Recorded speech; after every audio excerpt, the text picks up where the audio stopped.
இன்னைக்கு நம்ம லைஃப்ல நடந்தது கனவா இல்ல நிஜமா? நிலா நம்ம கிட்ட நல்லா க்ளோஸா பழகுறாளே, உண்மையா இவள நம்பலாமா நம்ப கூடாதா? ஆனா அன்னைக்கு தானே அவ ஃப்ரெண்டு கிட்ட எங்க டிவோர்ஸ பத்தி பேசிக்கிட்டு இருந்தா. அது உண்மையா இல்ல இவ இப்ப நம்ம கிட்ட பழகுறது உண்மையா? இது எப்படி இவ கிட்ட நம்ம கேக்குறது? நிலா, ம். ஏய், நீ என்ன பைத்தியம் மாதிரி 24 மணி நேரமும் படிச்சுக்கிட்டே தான் இருப்பியா? கொஞ்சமாவது ரெஸ்ட் எடுக்கலாம்ல? ஐயோ, நான் படிக்கிறது எம்பிபிஎஸ் பா. எப்படி ரெஸ்ட் எடுக்கிறது? டாக்டர் ஆனதுக்கு அப்புறம் கூட படிச்சுக்கிட்டே தான் இருக்கணும். சரி, கொஞ்ச நேரம் புக்கெல்லாம் மூடி வச்சுட்டு என் கூட பேசு. ஆ, பேசணுமா? என்ன பேசணும்? ஆ, இல்ல, எனக்குள்ள நிறைய கேள்வி இருக்கு. அதெல்லாம் உன்கிட்ட கேட்கலாமா வேணாமான்னு யோசனையா இருக்கு. ம், மனசுக்குள்ள ஒரு விஷயத்தை வச்சு குழப்பிக்கிட்டே இருக்கிறதுக்கு வெளியே சொல்லிட்டு ஃப்ரீயா இருக்கலாமே. கேளுங்க. இல்ல, முன்னாடிலாம் என் மேல ரொம்ப வெறுப்பா இருப்ப. என்னை பார்த்தாலே உனக்கு கோவம் கோவமா வரும். ஆனா இப்போல்லாம் என்ன என்கிட்ட நல்லா பேசுற. ஆம், சமைக்கணும்னு நினைக்கிற, எனக்கு காஃபி போட்டு கொடுக்கணும்னு நினைக்கிற, என்ன நல்லா டேக் கேர் பண்ணி பாத்துக்கிற. இந்த டிஃபரன்ஸ்க்கு, இந்த மாற்றத்துக்கு என்ன காரணம் தெரிஞ்சுக்கலாமா? ம், ஹரிணி சொன்ன விஷயத்த இவர்கிட்ட சொல்லலாமா? நம்ம இவருக்கு 1 மந்த் சான்ஸ் கொடுத்துருக்கோம். அதாவது இவரோட நடவடிக்கை, இவர் என்கிட்ட எப்படி பழகுறாரு, இவர் என்கிட்ட எப்படி பேசுறாருன்னு நம்ம ஒரு சைடு நோட்டீஸ் பண்ணிட்டு இருக்கோம். ஆனால் அதெல்லாம் சொன்னால் இவர் அதை அட்வான்டேஜாக எடுத்துப்பாரோ? ஆமாம் ஆமாம், வேண்டாம். அப்புறம் அதுக்காகவே ஓவராக ஆக்ஷன்லாம் விடுவார். அது வேற ஒன்றும் இல்லை. சும்மா சும்மா முறைச்சிக்கிட்டு உங்ககிட்ட சண்டை போட்டுக்கிட்டு இருக்க எனக்கும் போர் அடிக்குது. அதான் கொஞ்ச நாள் சிரிச்சு பேசலாமேன்னு பேசுகிறேன். அப்புறம் இதுவும் போர் அடிச்சிச்சுன்னா மறுபடியும் முறைச்சிக்கிட்டு சண்டை போட்டுக்கலாம். ஓ, அப்ப நீ போர் அடிக்குதுன்னு தான் என்கிட்ட அப்படி பேசிக்கிட்டு இருக்க. மத்தபடி வேற எந்த காரணமும் இல்ல. வேற என்ன காரணம் நீங்க எக்ஸ்பெக்ட் பண்றீங்க? நான் எதுவும் எக்ஸ்பெக்ட் பண்ணல. இல்ல, நீ வேற ஏதாவது சொல்லுவியோன்னு நினைச்சேன். வேற என்ன சொல்றதுக்கு இருக்கு? அன்னைக்கு காலேஜ்க்கு வந்து எனக்காக சில பசங்களை அடிச்சு உதச்சிங்க. அதுல இருந்து லைட்டா அப்படியே மனசு மாறிடுச்சு. ஓகே, கொஞ்ச நாள் சிரிச்சு பேசுவோம், காசா பணமா அப்படின்னு நானும் என் மனசை மாத்திக்கிட்டேன். அப்போ நிலாக்கு என் மேல பாசம்லாம் இல்ல போல. அவ சொல்ற மாதிரி அவளுக்கு போர் அடிக்குதுன்னு தான் என்கிட்ட அப்படிலாம் பேசுறா. பரவாயில்ல, இருக்கட்டும். அவளுக்கு பிடிச்ச மாதிரி அவ கேட்டதை நம்ம கொடுத்துருவோம். அதுக்கப்புறம் அவ சந்தோஷமா இருப்பாள்ல. நம்ம கிட்ட இருந்து அவளுக்கு விடுதலையும் கிடைச்சிரும். நிலா, ம், சொல்லுங்க. கூடிய சீக்கிரமாவே நீ ஆசைப்பட்டது, உனக்கு பிடிச்சது கண்டிப்பா உன்கிட்ட கிடைக்க போகுது. அதுக்கப்புறம் நீ உன்னோட லைஃப்ல ரொம்ப ஹாப்பியா ரொம்ப சந்தோஷமா இருப்பல. நீ சந்தோஷமா இருக்கேன்னு எனக்கு தெரிஞ்சாலே போதும், நானும் சந்தோஷமா இருப்பேன். என்ன சொல்றீங்க? நான் எதிர்பார்த்தது எனக்கு பிடிச்சது வரப்போகுதா? என்னது? எதுவும் சர்ப்ரைஸா? அப்படின்னு கூட வச்சுக்கோயேன். எனக்கு சர்ப்ரைசஸ்னா ரொம்ப பிடிக்கும். ஓ, எனக்கு அடுத்த மாசம் பர்த்டே வருதே. அதுக்காக இப்பவே ஏதோ ரெடி பண்றீங்களா? இதுக்கு மேல வேற என்னமா வேணும்? உனக்கான சந்தோஷத்தை உன் பர்த்டே அன்னைக்கே நான் கொடுத்துட்றேன். அப்போ இன்னும் நீ ஹாப்பியா இருப்பல. அடுத்த மாசம் உன் பர்த்டே அன்னைக்கு நம்மளோட டிவோர்ஸ் பேப்பர்ல நீ சைன் பண்ண போற. என்ன எதுவுமே சொல்லாம இருக்கீங்க? ஆமா, நான் சொன்ன அந்த சர்ப்ரைஸ் உன் பர்த்டே அன்னைக்கு உன் கைக்கு வந்து சேரும். பர்த்டே சர்ப்ரைஸ் எப்படி இருக்கும்னு எனக்கு தெரியல. ஆனா கண்டிப்பா எனக்கு பிடிச்சது எனக்கு தேவைப்படுற மாதிரியா தான் இருக்கும்னு நினைக்கிறேன். அதுக்காக தேங்க்யூ அட்வான்ஸா சொல்லிடுறேன். Okay, thank you so much. இதயம் இதயம் எரிகின்றது, இறங்கிய கண்ணீர் அணைக்கின்றது, உள்ளங்கையில் ஒழுகும் நீர் போல் என் உயிரும் கரைவதென்ன. ஆமா நிலா, உன்னோட பர்த்டே சர்ப்ரைஸ் உனக்கு பிடிச்சதாகவும் உனக்கு தேவைப்படுற மாதிரியும் தான் இருக்கும். அதுல எந்த சந்தேகமும் இல்ல. யாருங்க? அம்மா. ஹலோமா. ஆதி, என்னப்பா என்ன பண்ணிட்டு இருக்க? நிலா என்ன பண்றா? சாப்பிட்டீங்களா?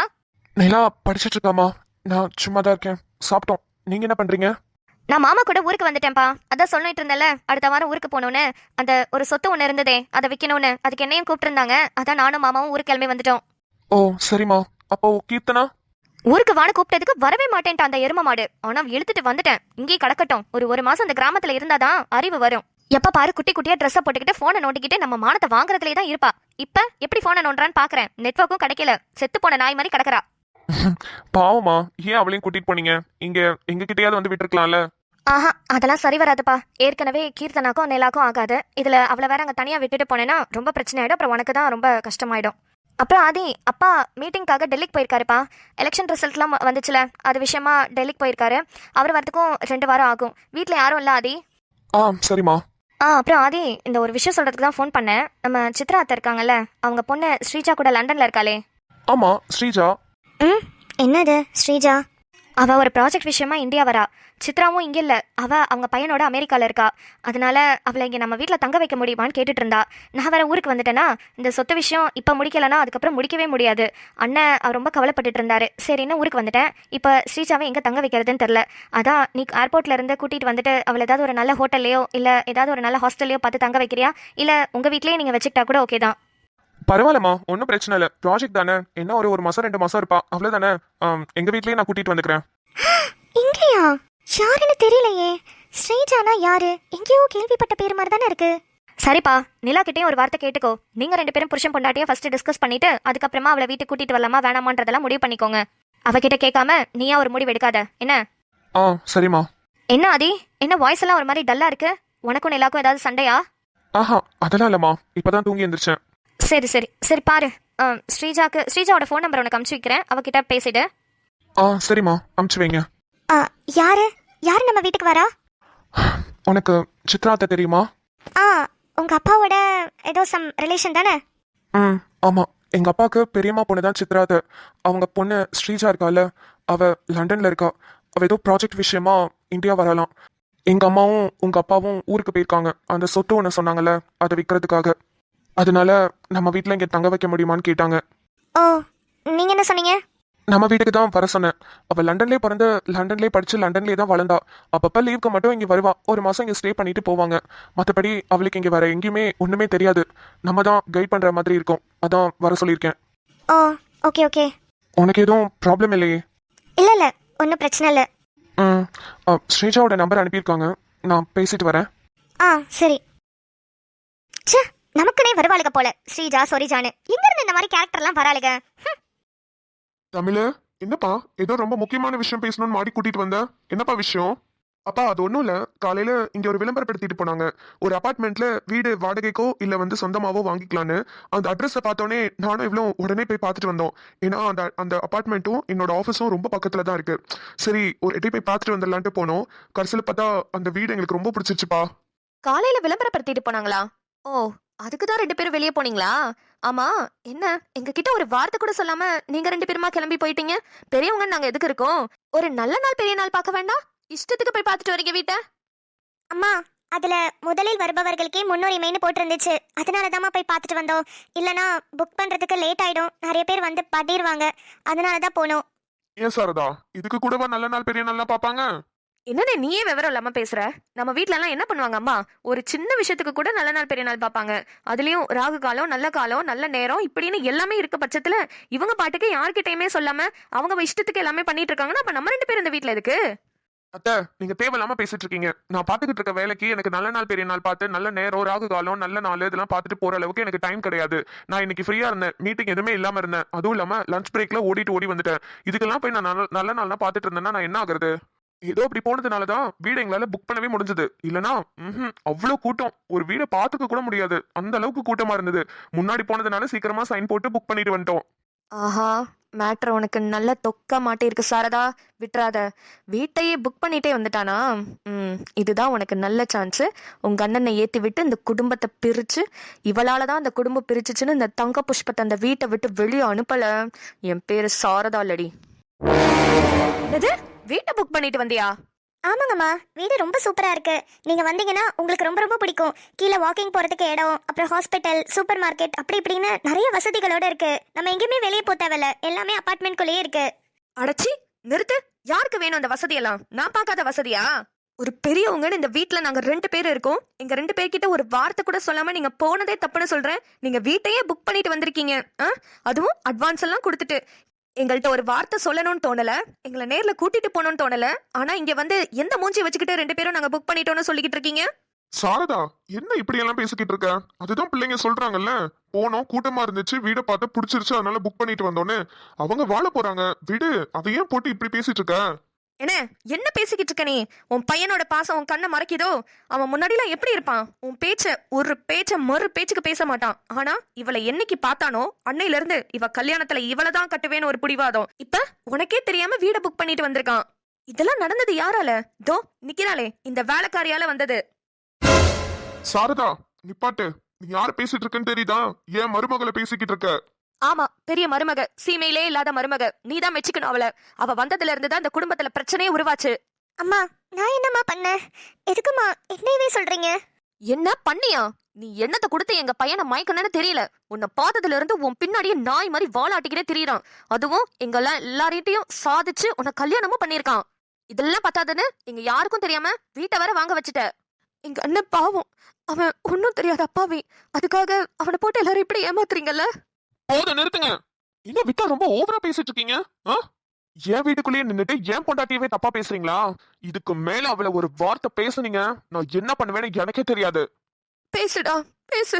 நான் பார்த்து வளர்ந்த புள்ள இப்ப என்னையவே நிக்க வச்சு கேள்வி கேட்டு பேசுறான். அதுவும் யாரால? அவன் பொண்டாட்டியால. அவன் பொண்டாட்டியான ஒரு வார்த்தை சொல்லிட்டேனா அதுக்கு என்கிட்ட இப்படி பேசுறான். எங்க அண்ணி மட்டும் இந்த நேரத்துல உயிரோட இருந்தா என்னை எல்லாம் இப்படி பேச விட்டுருப்பாங்களா? அவங்க இருந்திருந்தா இவெல்லாம் இப்படி வந்து வீட்டுக்குள்ள குடும்பம் நடத்திக்கிட்டு இருந்திருப்பாளா? ஐயோ அண்ணே. கரெக்ட் தான். எங்க அம்மா மட்டும் இந்நேரத்துக்கு இங்க இருந்திருக்கணும். உங்களை எல்லாம் எதால அடிச்சு விரட்டி இருப்பாங்கன்னு எனக்கே தெரியல. தமிழ், என்ன வார்த்தைப்பா சொல்லிட்டு இருக்க? என்னதான் இருந்தாலும் அவ என் தங்கச்சி, உன்னோட அத்தை. அப்படி எல்லாம் பேசாதப்பா. ஏப்பா, அவங்க மட்டும் கரெக்டா பேசுறாங்களா? அவங்கள மட்டும் போய் கேளுங்கப்பா.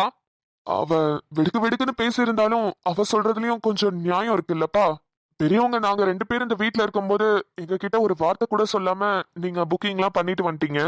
அப்ப எங்களுக்கும் மனசு கஷ்டமா இருக்கும் தானே. அதுவும் நீங்க கல்யாணம் ஆயிடுச்சு, சின்ன பிள்ளைங்க கிடையாது. உங்களுக்கு பொறுப்பு பக்குவம் எல்லாமே இருக்கணும். நீங்க பாட்டுக்கு பெரியவங்க கிட்ட ஒரு வார்த்தை கூட சொல்லாம போயிட்டு வந்துட்டா எங்களுக்கு இது கஷ்டமா தானே இருக்கு. அப்பா, தயவு செஞ்சு அப்படி தப்பா மட்டும் நினைக்காதீங்க. நாங்க அந்த பேம்ப்ளெட்டை பார்த்தோன்னே இவருக்கு ஒரே சந்தோஷமாயிடுச்சு. ஏன்னா ஆஃபீஸ் பக்கத்திலே வீடு, போயிட்டு ஈஸியா வரலாமே தான் ஃபர்ஸ்ட் நினைச்சாரு. ஒரு வாட்டி போய் பார்த்துட்டு வந்துடலாம் தான் போகணும். அங்க போனா சுடரம்மா, நிம்மதி அக்கா, சாய்ன எல்லாருமே வீட்டை புக் பண்ணிட்டு இருந்தாங்க. அது மட்டும் இல்லாம நான் சரியான கூட்டம்ப்பா. அம்மாடி, என்ன வேணாலும் இருக்கட்டுமா. ஒரு எட்டி ஃபோன் பண்ணி கேட்கறதுலயோ இல்ல எங்களை கூட்டிட்டு போய் காமிக்கிறதுலயோ ஒன்னும் தப்பு இல்லையே. அப்பா, உங்களுக்கு எத்தனை வாட்டி நாங்க ஃபோன் அடிச்சோம் தெரியுமா? ஃபோன் ஃபுல்லா சுவிச் ஆஃப்ல தான் இருந்தது. புக்கிங் பண்றதுக்கு முன்னாடி போட்டோ எடுத்து வீடியோ எடுத்து ஃபுல்லாவே உங்க போனுக்கு அனுப்பிட்டு உங்களுக்கு ஃபோன் அடிச்சேன். நீங்க எடுக்கவே இல்ல. பார்த்தா ஃபோன் சுவிச் ஆஃப்ல இருந்துச்சு. அப்புறம் புஷ்பாவோட போனை அருள் கிட்ட கொடுத்துட்டு வந்திருந்தா. அவங்க மிஸ் வாட்ஸ்அப்ல நிறைய அனுப்பியிருக்காங்க, அதை பார்த்து எழுதணும்னு சொல்லி எழுதிட்டு இருந்தா. அந்த போனுக்கும் அடிச்சேன். அப்பதான் அருள் சொன்னா அப்பாவும் அத்தையும் வெளியே போயிருக்காங்கன்னு, அவங்க வரதுக்கு லேட் ஆகும், என்கிட்ட சொல்லிட்டு தான் போனாங்கன்னு சொன்னா. இதுக்கு மேல நான் என்னப்பா பண்ண முடியும்? சரிப்பா, ஏதோ சொல்றீங்க. நீங்க 2 பேரும் இருக்க போற வீடு, நீங்களே முடிவு பண்ணிக்கோங்க. நான் யாரு நடுவுல நந்தி மாதிரி? அப்பா, சொல்லிக்கிட்டே இருக்கேன், புரிஞ்சுக்காம பேசுறீங்க. நம்ம எல்லாரும் ஒரே வீட்ல இருக்கிறதுக்காக தான் நான் 2 BHK வீடே பார்த்துட்டு வந்திருக்கேன். தமிழு, என்ன குரலெல்லாம் ரொம்ப வசதி பேசுற? யாரு முன்னாடி நின்னு பேசிக்கிட்டு இருக்கன்றத மறந்துட்டு பேசுறியா? நீங்க கொஞ்ச நேரம் அமைதியா இருக்கீங்களா? உங்ககிட்ட யாரும் பேசல. நீங்க முத கீழே போங்க. உங்களை யாரு இப்ப இங்க கூப்பிட்டா? தமிழு, என்னப்பா என்ன பேசிக்கிட்டு இருக்க நீ? பெரியவங்கன்னு யாருக்குமே மரியாதையை கொடுக்க மாட்டேங்கிற. சும்மா உன் இஷ்டத்துக்கு எடுத்துரிச்சு பேசிக்கிட்டு இருக்க. அப்பா, அவங்க பேசுறதெல்லாம் நீங்களும் பாத்துக்கிட்டு தானப்பா இருக்கீங்க. தெரியலப்பா தமிழ், சரி விடுங்க. நீங்க வாழ போற வீடு, இனிமே நீங்க 2 பேரும் தான் ஒரு குடும்பம். அதுக்கான வீட்டையும் பார்த்துட்டு வந்தாச்சு, புக் பண்ணிட்டு வந்தாச்சு. அதை வச்சு ஒரு சண்டை வேணாம். பரவாயில்ல விடுங்க. ஆனா ஒரு விஷயம் பா தமிழ், சாரதா சொன்ன மாதிரி உன்கிட்ட சில மாற்றம் தெரியுதுப்பா. அது மட்டும் உண்மை. யார் சொல்லி கொடுத்து இப்படி எல்லாம் பண்ணிட்டு இருக்கேன்னு தெரியல. ஆனா இது நல்லதுக்கு இல்ல, அவ்வளவுதான் சொல்லுவேன்.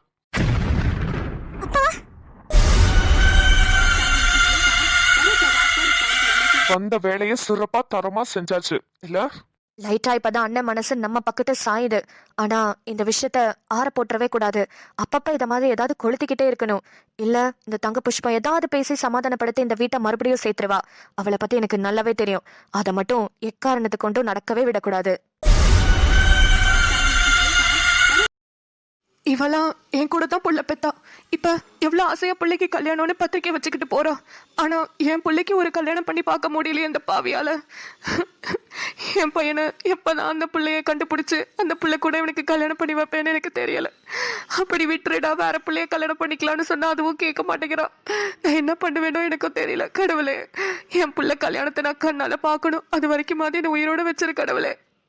அம்மா, சூடா கஞ்சி வச்சுட்டேமா, எடுத்துட்டு வரவா? மாத்திரை வேற போடணும்ல, சீக்கிரமா சாப்பிட்டுட்டு மாத்திரை போடுங்க. ஆமா, இப்ப மாத்திரைக்கு ஒண்ணுதான் குறைச்சல். இங்க பாரியா, இந்த அம்மா என் கூட தயா புள்ள பெத்தா. இப்ப அவன் பையனுக்கு கல்யாணம்னு சந்தோஷமா பத்திரிக்கை வச்சுட்டு போறாயா. அதே மாதிரி நான் எப்பயா கொண்டு போய் அவங்க வீட்டுல பத்திரிக்கை வைக்கிறது? சொல்லையா, இதுக்கு பதில் சொல்லையா. ஐயா ராம, அம்மாவோட ஒரே ஒரு சின்ன ஆசைதாயா, உன் கல்யாணத்தை நான் என் கண்ணால பார்க்கணும்யா. உங்க அப்பா செத்து போனப்ப இதே வார்த்தை தாயா சொல்லிட்டு போனாரு. நமக்கு இருக்கிறது ஒரே பையன், அவனை நல்லா சந்தோஷமா வச்சுக்க, அவன் கல்யாணத்தை நல்லபடியா முடியலாம் சொன்னாரியா. ஐயா ராம, அந்த ஒரு ஆசையை எனக்காக நிறைவேற்றியா. அம்மா, உங்களோட கஷ்டம் எனக்கு புரியுது. ஆனா என்னோட வாழ்க்கை எனக்குன்னு ஒரு மனசு இருக்குல்லம்மா. ஒரு பொண்ணு நான் உயிருக்கு உயிரா லவ் பண்ணிட்டு இன்னொரு பொண்ணை கல்யாணம் பண்ணிட்டு நான் எப்படிமா நல்லா சந்தோஷமா வாழ முடியும் சொல்லுங்க? அந்த ஒரு காரணத்துக்காக தாம்மா என்னோட சீதா மகாலட்சுமிய இன்னும் நான் தொலைக்காம தேடிக்கிட்டே இருக்கேன். ஒரு வாட்டி தொலைச்சிட்டேன், ஆனா இன்னொரு வாட்டி கண்டிப்பா தொலையாது. இல்ல சாமி, புரியுது. அதுக்குன்னு எத்தனை வருஷமா வருஷமே கேட்டேன், அடுத்த வருஷம்னு சொல்லி சொல்லி நீ படிப்பு முடிச்சு 7 வருஷம் ஆகி போச்சுப்பா. இதுக்கப்புறமா அந்த புள்ள கடப்பான்னு உனக்கு நம்பிக்கை இருக்காப்பா? இருக்குமா, கண்டிப்பா சீதா மகாலட்சுமி எனக்காக நான் வருவேன்றதுக்காக வெயிட் பண்ணிட்டு இருப்பா. கண்டிப்பா அந்த நம்பிக்கை எனக்கு இருக்குமா. ஐயா, வாய் வார்த்தையில பேசுறது ரொம்ப ரொம்ப சுலபம். நீ இப்ப எப்படியாவது கூட்டிட்டு வந்துருவேன் தயா. 7 வருஷம் போயிருச்சு, இன்னமும் அதே நம்பிக்கையில இருக்க? அம்மா, நான் அடிச்சு சொல்றேம்மா, சீதா எனக்காக தான் வெயிட் பண்ணிட்டு இருப்பா. உங்களுக்கு என்ன பயம்? அவ ஒருவேளை வேற கல்யாணம் பண்ணிக்கிட்டாலோ இல்ல அவங்க வீட்டுல யாரையாவது கல்யாணம் பண்ணி வச்சிட்டாங்களோன்றது தானே பயம். கண்டிப்பா இல்லம்மா, கண்டிப்பா என்னோட சீதா மகாலட்சுமி கல்யாணமே பண்ணிருக்க மாட்டா. எனக்காக தான் நான் வருவேங்கிறதுக்காக தான் அவ வெயிட் பண்ணிட்டு இருப்பா. நீங்க வேணா பாருங்க, அவளை கண்டுபிடிச்சு நான் கூட்டிட்டு வரும்போது நீங்க சொல்லுவீங்க, என் பையன் அடிக்கடி சொன்னாமா அதே மாதிரி தாமா நடந்திருக்குன்னு நீங்க கண்டிப்பா சொல்லுவீங்க. நடந்தா சந்தோஷம் தாயா, ஆனா நடக்குமான்னு தெரியலையே. தெரியாத ஒரு விஷயத்த புடிச்சுக்கிட்டு நடக்கும் நீயா சொல்லிட்டாளேற. என்னையா அதெல்லாம்? அம்மா, கண்டிப்பா நடக்கும், நம்புங்க. நம்பிக்கையை மட்டும் வச்சுட்டு வாழ்க்கை ஃபுல்லா ஓட்ட முடியாதுயா. நான் சொல்றதே நீ புரிஞ்சுக்க மாட்டேங்கிறையா. மா, இப்போதைக்கு ஸ்ட்ரெஸ் பண்ணாம ஃப்ரீயா விடுங்கம்மா. எதுக்கு இப்படி இவ்வளவு தூரத்துக்கு பேசி ஃபீல் பண்ணிக்கிட்டு இருக்கீங்க? அதெல்லாம் நடக்க வேண்டிய நேரத்துல கண்டிப்பா நல்லதா நடக்கும். பாருங்க, இன்னும் கொஞ்ச நாள்ல என் சீதா என் கூடவே வந்துருவா. அப்புறம் நம்ம எல்லாம் ஒரே வீட்டுல, நீங்க நான் சீதா 3 பேரும் ஒரே வீட்டுல ஒன்னாதான் இருக்க போறோம். சரி, கஞ்சி ஆறிட்ட போகுது, நான் போய் எடுத்துட்டு வரேன். ஐயோ கடவுளே, இந்த கொடுமையை நான் எங்க போய் யார்கிட்ட சொல்லி அழுவேன்? தொலைஞ்சு போன ஒரு பிள்ளைய 7 வருஷமா தேடிக்கிட்டு இருக்கானே, அதுல இவ்வளவு நம்பிக்கையா பேசிக்கிட்டு இருக்கான். கடவுளே, சீக்கிரமா அந்த பிள்ளைய இவன் கண்ணுல காட்டுப்பான். அதுவும் இவன் நினைக்கிற மாதிரியே அந்த பிள்ளை கல்யாணம் ஆகாம இருக்கணும். அவங்க வீட்டுல என்ன சூழ்நிலையோ, அந்த பிள்ளை அங்க என்ன கஷ்டப்படுதோ தெரியலையே. சீதா மகாலட்சுமி, சீக்கிரமாவே உன்னை தேடி கண்டுபிடிச்சிருவேன். அதுக்கப்புறம் நீ நான் நம்மளோட உலகத்துல வேற யாரும் கிடையாது. ரொம்ப வருஷமா தொலைச்சிட்டேன். இதுக்கப்புறம் கிடைக்கும் போது கண்டிப்பா உன்னை மறுபடியும் தொலைக்க மாட்டேன். சீதா, நீ எங்க இருக்க? ஹீராமா, என்னை பிரிய வேண்டாமா? ஹீராமா, நிழல் அறிய வேண்டாமா? நாளை நிகழ்ந்திடும் காட்சியொன்றை இன்று எழுத கோல் தீட்டுமா? நேற்று எழுதிய பாடல் ஒன்றை காலம் நாளையும் மீட்டுமா? ரகசிய நெருப்பு ஒன்றின் உள்ளே இருக்குமா சும்மா? ஹே சீதா, இந்த திரிக்கு தீயைத்தான். ஹீராமா, என்னை பிரிய வேண்டாமா? கண்களை கண்டு கொய்கையில் நெஞ்சில் வானவில் மான்களா?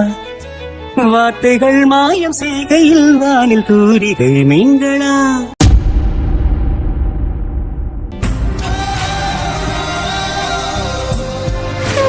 நான் இங்க உட்காந்துருக்கிறது கூட தெரியாம என்னமோ யோசிச்சுட்டு இருக்கீங்க. என்ன பத்தி தானே யோசிக்கிறீங்க மாமா? எப்ப மாமா என்கிட்ட பேசுவீங்க?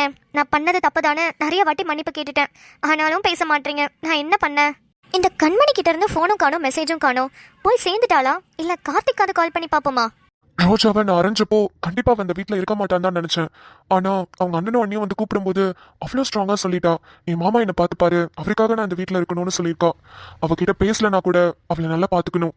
இப்ப உள்ள காலத்துல எல்லாம் பொண்ணுங்க எப்படா அம்மா வீட்டுக்கு போவோம் அண்ணன் வீட்டுக்கு போவோம்னு இருப்பாங்க. ஆனா ரோஜா இங்க வந்ததுல இருந்து அங்க போகணும்னு என்கிட்ட ஒரு நாள் கூட கேட்டதில்ல. நம்மளும் அவளை கூட்டிட்டு போகணும்னு நினைக்கவே இல்லை. வேணும்னா இன்னைக்கு ரோஜா கிட்ட கேட்டு பாப்போமா? அவளுக்கு விருப்பமா இருந்தா அவ அங்க போய் கொஞ்ச நாள் இருந்துட்டு வரட்டும். இந்த மனுஷன் அங்கிட்டு திரும்பி அப்படி என்னத்தை தான் யோசிச்சுட்டு இருக்காரு? ஏதாவது பொண்ணுகிட்ட நிக்கிதா? நம்மள்ட்ட சண்டை போட்டுட்டு அங்கிட்ட யாரையாவது சைட் அடிச்சிட்டு இருக்க போறாரு. இந்த சைடு திரும்பினாவது நம்மளாவது பார்த்து சைட் அடிக்கலாம். அந்த சைடு திரும்பி நின்று பொடனி மண்டையை பார்த்துட்டு நம்ம என்ன பண்றது? கூப்பிட்டு பார்க்கலாமா? என்ன ஏதோ சத்தம் கேக்குது? Hi moms. இவ்வளவு நேரம் இங்கதான் உட்காந்துருந்தாளா? மாம்ஸ், டீ ஏதோ வேணுமா? அட என்ன மாம்ஸ், மாமியார் வீட்டுக்கு வந்த புது மாப்பிள்ள மாதிரி இப்படி விரச்சுக்கிட்டு நிக்கிறீங்க? இப்போ உனக்கு என்ன பிரச்சனை? எதுக்கு தேவையில்லாம இங்க உட்காந்து பேசிட்டு இருக்க? ஹை மாம்ஸ், என் கூட பேசலாம் செய்வீங்களா? Thank you moms. இல்ல உங்களுக்கு டீ ஏதாவது வேணுமான்னு கேட்கலான்னு வந்தேன். அதெல்லாம் ஒண்ணு வேணாம், எனக்கு செம்பாக்கா போட்டு தருவாங்க, நான் உங்ககிட்டயே வாங்கி குடிச்சுக்கிறேன். உங்க கையால வாங்கி குடிக்கணும்னு எனக்கு ஒன்றும் அவசியம் இல்ல. என்ன மாம்ஸ், நான் கொடுத்தா டீ குடிக்க மாட்டீங்களா?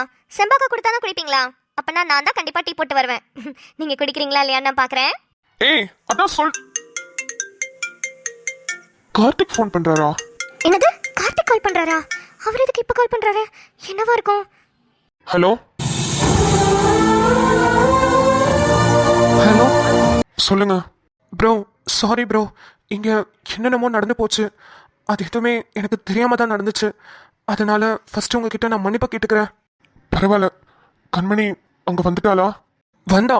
அவ வரதை என்கிட்ட சொல்லவே இல்லை. இதழ் குட்டியை தூக்கிட்டு வந்துட்டு ஒரே பிடிவாதமா நின்றுட்டு இருந்தா, நம்ம கல்யாணம் பண்ணிக்கலான்னு. ஆனா நான் அதுக்கு ஒத்துக்கவே இல்லை. நீங்க ஒத்துக்கலையா?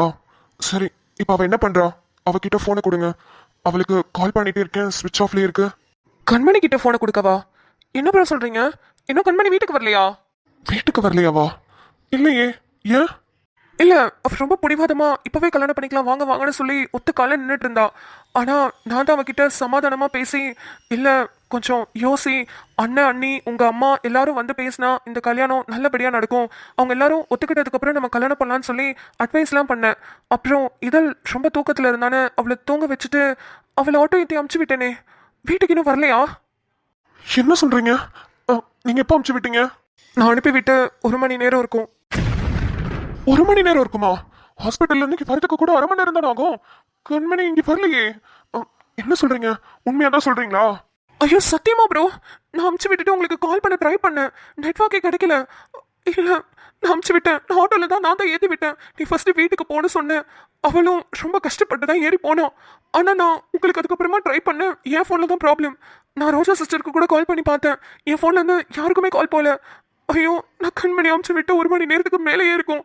எங்க போயிருப்பா? மாமா என்னாச்சு? ஏன் ஒரு மாதிரி பதட்டமா பேசுறீங்க? கண்மணி இப்போ கார்த்திக் கூட இல்லையா? கார்த்திக் ஆட்டோல ஏற்றி விட்டு 1 மணி நேரத்துக்கு மேலே ஆகுதான். கண்மணி இன்னும் வீட்டுக்கே வரலையே. அப்ப எங்க போயிருப்பா? கண்மணி வேற எங்க போயிருப்பா? தெரியலையே. இருங்க இருங்க, பொறுமையா இருங்க. 1 மணி நேரம் தானே ஆகுது, கொஞ்ச நேரத்துல வந்துருவா. அவளுக்கு கால் பண்ணி பார்க்கலாமா? இல்ல, நான் இப்ப கூட கால் பண்ணி பார்த்தேன். போன் ஸ்விட்ச் ஆஃப்ல தான் இருக்கு. கண்மணினா அப்போ இதழ்? இதழ் கார்த்திக் கூட தான் இருக்கலாம். ஐயோ, நான் தான் தப்பு பண்ணிட்டேன். நான் அதை என் கண்மணியை கூட்டிட்டு வந்து விட்டுருக்கணும். அவளை இந்த நிலைமையில ஆட்டோ ஏற்றி விட்டது நான் தான் பண்ண பெரிய தப்பு. இப்ப நான் கண்மணி எங்க போய் தேடுவேன்? கார்த்திக், நீங்க பதட்டப்படாதீங்க. நான் ஒரு 10 நிமிஷத்துல ஹாஸ்பிட்டல் வரேன். நம்ம எல்லாரும் சேர்ந்தே போய் தேடுவோம். சரி ப்ரோ, ப்ரோ கொஞ்சம் சீக்கிரம் வாங்க. அவ எங்க போனா என்ன எனக்கு ஒண்ணுமே புரியல. ப்ரோ சீக்கிரம் வாங்க ப்ரோ. ஏய் உண்மையை சொல்லு, உன்கிட்ட எதுவும் சொன்னாலா? இல்ல மாமா, இதை பத்திலாம் கண்மணி என்கிட்ட எதுவும் சொல்லல. சத்தியமா இந்த விஷயத்துல நான் போய் சொல்ல மாட்டேன். அவ கார்த்திகை கல்யாணம் பண்ணணும்னு ஆசைப்பட்டா, அதனால அமுச்சு வச்சேன். மத்தபடி கார்த்திக் வேணான்னு சொல்வாரு, இவ்வளோ ஆட்டி ஏற்றி விடுவாரு, அவ வேற எங்கேயும் அது மாதிரிலாம் எதுவுமே எனக்கு தெரியாது மாமா. சரி, வீட்டுல யாருக்கும் அந்த விஷயம் தெரிய வேண்டாம். தெரிஞ்சா ரொம்ப பிரச்சனை ஆயிடும். நீ என் கூட வர முடியுமா? கண்மணி போய் தேடணும். போலாம் மாமா, போலாம் வாங்க. கண்மணி எங்க இருக்கானே தெரியல. இதுல விட்டுட்டு போயிருக்கானா? கூட்டிட்டு வந்திருந்தா கூட இதழ் குட்டியை பாதுகாப்பா வைக்கணும்னா அது வீட்டுக்கு வருவா. விட்டுட்டு போயிருக்கானா? அவ எங்க போயிருப்பா? ஏதாவது தப்பான முடிவு? இல்ல கண்மணி பத்திரமா இருக்கணும். அவ இந்த முடிவை எடுத்திருக்க கூடாது. அவ பத்திரமா தான் இருப்பான். ஆமா வாங்க போலாம்.